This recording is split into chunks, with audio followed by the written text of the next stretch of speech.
Jeffrey indulges in the 6 main habits that keep men weak. And now just look at his life. He's a young man with no energy, no drive, no male aggression. He's a wimp, a coward, a pussy. He obsesses over girls that don't even know that he exists. They never even message him back. 0 matches per day on Tinder. It's a sad reality being a weak man. Adonis. What kind of man do you think Adonis is?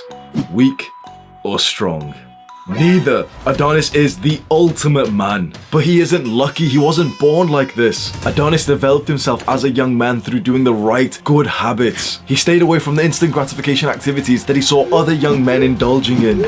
There's 6 main bad habits that are keeping you weak, and if you watch till the end of this video, I'll explain to you a way to overcome them much easier than everything else that you've tried so far. The first 2 bad habits we're gonna couple together, and they are social media and porn. And it's interesting that I can couple them 2 together, isn't it? Because it's pretty much the same thing. Social media is literally softcore porn these days. If you go onto Instagram, you see ass. If you go onto TikTok, you see ass. If you go onto YouTube, you see like sexy motherfucker in a bathrobe. Honestly, I was just gonna make this video as like one of those clickbait, you know, like a shorter video, and it's gonna get lots of views and like, you know, Alpha M kind of video. The top 7 bad habits to number 1, porn, and number 2. But wait, first a moment from our sponsor, the timeless piece. Like, shut the fuck up. I was just gonna make a basic ass video to get some fucking views, and as soon as I said like social media is pretty much just like porn, I just felt fucking sick. I fucking hate what the world has come to, bro. Honestly, I fucking hate that my generation of men are so consumed by like this modern technology that's so bad for them, and it's so fucking hard to pull a young man out of this. This is my work, this is my purpose, my mission. It gives me a great deal of fulfillment. But I wish it wasn't like this. When you overindulge in social media, which is extremely hard not to do, like these platforms have been made to be addictive. They've been made to like put you in a trance-like state where you can't even remember like, you know, what time it is, how long you've spent. You think you've spent like 5 minutes watching YouTube shorts and an hour passes by. The same with TikTok. If you only want to keep it to that very practical level, you're losing a lot of time to social media and porn. But I think it's what it does to like the rest of your life, your perception of the world, especially because of how sexualized social media is, and porn in itself is just fucked. I said once, I gave this analogy which you might be interested in. What happens when you're watching porn in like your evolutionary caveman kind of brain? Because our brain hasn't evolved. You know, evolution takes millions of years, doesn't it? So our brain hasn't really evolved. We've only had modern technology for like 10, 20 years. Our brain hasn't evolved for this. So what does our brain think is happening when we are watching porn? It thinks it's real. Of course, there's a part of our brain, you know, like the most advanced part of our brain, which of course understands, yep, this is porn, and you know, I'm actually a loser, I'm actually just looking into a screen. But there is like an evolutionary part of our brain, like the brainstem, you know, the oldest part of our brain, the caveman kind of brain, which literally thinks it's real. It thinks that you have such a variety of sexual options. I know this is going to be offensive. That part of your brain doesn't realize that you are a fucking loser, that you are the one looking into a screen. So this part of your brain, this like caveman part of your brain, thinks that you are a winner. It thinks that these women have submitted to you, they're sexual. That's why your dick gets hard. And when you bust a nut, it's like, oh wow, like we've achieved the height of male life. We have successfully fulfilled our sexual strategy as men, which is, you know, to spread our seed to like many, many different women. If you achieve that ultimate goal of male life, what would be after that? Well, rest, recover, get some like high fat, high processed foods, go to sleep, feel lethargic. You don't need to work. You don't need to go to the gym. You don't need to like work out, be productive. You don't need those things because you've just achieved the height of male life. That's what happens when you watch things like porn and you go on social media. A part of your brain just thinks that you are like the ultimate fucking legend. And because of that, it strips you of your motivation to go and do the things that would actually build you up to be the kind of man who can attract the women that you actually want. The third habit that keeps you weak is video games, and this is controversial. It's controversial to literally say video games are bad because all these nerds will disagree with me and they'll say, oh, but actually for what? Shut the fuck up. Any argument that you have against this, that video games actually help you to be shut the fuck up. They actually help you to be creative. Shut up. Shut the fuck up. The reason why video games are fun is because you are getting like this virtual stimulation of the real thing that you wanted. You never wanted to fucking level up in Call of Duty. You never cared. Like, we evolutionarily don't care about prestiging in a fucking video game. We care about climbing up the ranks of men around us. We care about obtaining status and power and having brotherhood in our lives. And video games manipulate those core masculine desires that we have and make you invest into the game instead, because it's so much easier getting that status, that level up in the virtual world where there's no real discomfort than there is to actually go outside in the real world and level up there. Day in, day out, after months, years, a decade. You've invested so much of your time, your mental energy, that it becomes so hard to take a step back because now your life in the real world is so much worse. You're a fucking gamer. So here you are in the video game world, you are a warrior, a dragon slayer, prestige 7, and you've got the gold fam-ass gun on fucking Black Ops. You can tell how long I've not played video games for. Like, the last Call of Duty I played was fucking Black Ops 1. The more of a legend you are in the virtual world, the more of a loser you are in the real world. The fourth habit that keeps you weak, and I promise that you are suffering from this. Fucked up sleep. A poor sleeping pattern. You thought all of the things I was going to say was just going to be like, oh yeah, like porn and video games, bro. Sleep is the fundamental thing that you need to improve on, that the majority of young men need to improve on. I want to ask you a question, and we're going to see how smart you really are. How many hours of sleep do we need per night? Yeah, everyone says like 7 to 8 or whatever, right? Let's say 8. If you want 8 hours of sleep and you need to wake up at 6 a.m., what time do you go to bed?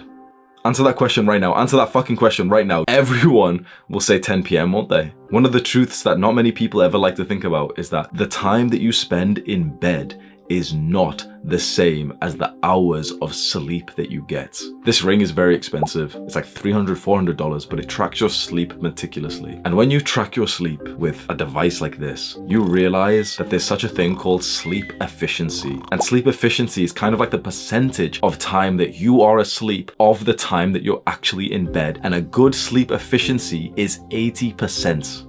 You know what that means? If you want 8 hours of sleep, like what's recommended by all these people, if you want higher testosterone, sleep at least 8 hours a night. You know, you've always heard that, right? If you want 8 hours of sleep, you need to be in bed for 10 hours. If you need to wake up at 6 a.m., you need to go to bed at 8 p.m. No one is doing that. So you need to right now not think that this is talking about someone else. You need to hold your hand up right now and say, fuck, my sleeping pattern could use some improvements. I will do it right now. My sleeping pattern could use some improvements. When you track your sleep, you realize just how shitty sleep you're actually getting, even though it kind of felt okay. The fifth bad habit that's keeping you weak is a poor modern Western diet, fast food and sugar. I'm not going to spend much time on this because it's just common fucking sense. If you're eating shit, if your diet isn't great and you're eating quite like processed, you know it is, right? A lot of people will just spend so long grilling you on it, but no one will tell you what is literally the most practical, specific advice that you can do to like, how do you actually start eating healthier? No one actually gives you good advice on that. You know, people will tell you, oh, well, eat fruits and vegetables, but they don't tell you, okay, how can a guy who's normally eating 3 to 4 unhealthy meals per day, how can he actually transform that realistically in a way that he literally would do? The specific advice that you can implement is literally choose one meal a day to change to a meal that is just entirely of vegetables, specifically potatoes, as like the main carb source. And then if you are a meat eater, with a bit of meat. So essentially just one meal per day, have salmon, chicken, whatever you can like bake in the oven alongside a bunch of vegetables like potatoes drizzled in olive oil. And that is like one meal that's now incredibly healthy. It's very minimally processed compared to like all the bullshit that you get from like McDonald's, like hyper processed foods. It's easy to cook and it'll even taste nice if you bake it and you actually drizzle it with olive oil, and olive oil is very healthy as well. Finally, the last habit that's keeping you weak is a lot less like practical. It's more wishy-washy, but it's maybe one of the most important. And it's being emotional. You've been convinced as a young man that you should be in touch with your emotions, that you should show your emotions, you should be in touch with your feminine side. That makes you weak. If you want to be weak, if you want to not have the respect of the people in your life, if you want to lose the attraction of women in your life, you should follow that bullshit advice that's pushed down young boys' throats when they're in school. Be emotional. It's okay to be weak. Be in touch with your fuck off. Be in touch with your emotions. Now, that isn't to say that you shouldn't be aware of them. Meditation is amazing for this. Meditation will make you aware of your emotions with more of a distance. Journaling does a very similar thing, and just being away from technology and stimulation and just spending time in like nature will allow you to observe your emotions at a distance. That's an incredibly powerful skill because a man who can't do that is fucking worthless. I will say this again. A man who cannot control his emotions is worthless. And now yet again, your like dumbass fucking Jeffrey brain lack of humility thinks that I'm talking about someone else. This may be one of the first times that you actually hear the cold hard truth, like the shit that you don't really want to hear but you needed to hear. You are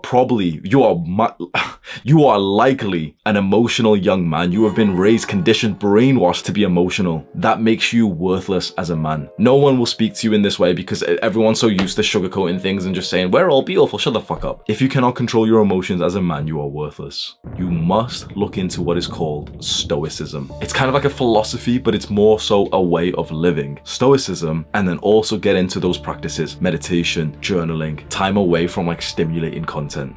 You'll never stop having emotions. Remember this. You will always get emotions. Bro, I really didn't want to record these videos today. Honestly, I just didn't really feel like it. It's 11:54 a.m. right now. I was supposed to start at 10 and I literally just kept on pushing it off, feeling like a little bitch. Oh, you know, I'll do it later. Or maybe I should go eat first because muscle protein synthesis and all this other shit. I was like, bro, fuck this. Like, the reason why I'm not recording right now is simply because I don't feel like it. Fuck what I feel like. If you allow your emotions to dictate your actions, you will live such a pathetic existence as a man. No one will respect you. No woman will be attracted to you.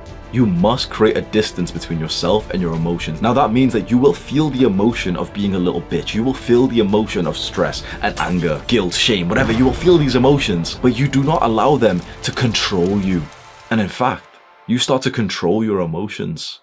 Now, how can you reverse these bad habits? Because you've probably tried to, you know, like quit porn and go on to semen retention and no fat and take a detox away from like social media and video games and, you know, try a new diet. You've probably tried those things and you've probably struggled a little bit. The reason why is because all of the habits that we've just spoke about are not actually problems. They are symptoms. All of these things are symptoms of the real core problem, the plight of modern young men, and it is mental health. Your biggest problems right now are not problems, they are simply just a symptom of your poor mental health. I've made videos on mental health that you can find. You can just search like Hamza mental health onto YouTube or click on my channel and you'll be able to find them. If you invest your time instead about learning and then improving your mental health, you'll find that these bad habits, they'll automatically with ease start dropping away from your life. A person with good mental health does not jack off 6 times a day. A person with good mental health does not eat shit food. A person with good mental health has good sleep. Focus on mental health first and you'll find that all of these other things just fix themselves. Click on this video to learn more right now. Do the hard work, especially when you don't feel like it. Mwah.